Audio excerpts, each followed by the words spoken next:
करीम, मुझे घबराहट हो रही है यार। क्या बात करनी है? देखो, हिम्मत करके जो कहना है कह दो, कोई कयामत थोड़ी आ जाएगी यहाँ पर। ओके, कोशिश करता हूँ। मैंने तुमसे कुछ छुपाया है, चाहता हूँ कि वो सब तुम्हें बता दूँ, मगर वो इतनी कोई खास बात नहीं है। हद हो गई है। हैं? खुदा के वास्ते मेरी बर्दाश्त का इम्तिहान मत लो, मुझे वहशत होती है ऐसी पहेलियों से। थोड़ा सा टाइम तो दो मुझे यार। ओह, तो तुम तो सीरियस लग रहे हो मुझे। देखो,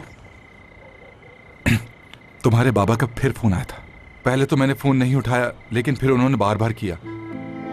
वो मुझसे मिलने का कह रहे थे। मैं कैसे मना करता, एपिक तुम खुद ही बताओ। तो मैं उनसे जाकर मिल लिया।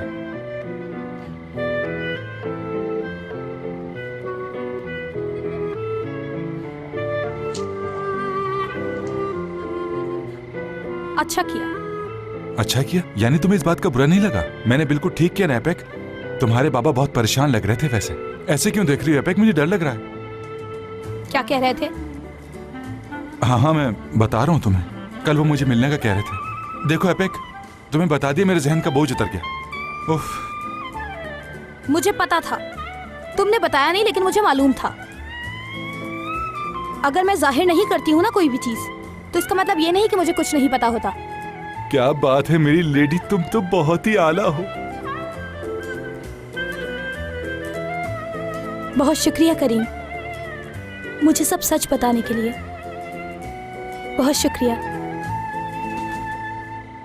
अच्छा ठीक है, तुम्हें मालूम है, अगर तुम्हें ये बात नहीं बताता तो मुझे नींद नहीं आती।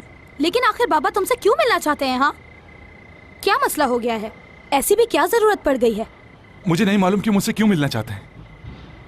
तो फिर तुम उनसे मेरे सामने मिलना। अरे जैसा तुम कहोगी वैसा ही होगा। एपिक, कि तुमने कैसे सोच लिया कि तुम्हारे बगैर मैं उनसे मिलूंगा? जरा बताओ मुझे। अरे भाग क्यों रही हो? अभी तो नहाया हूं मैं।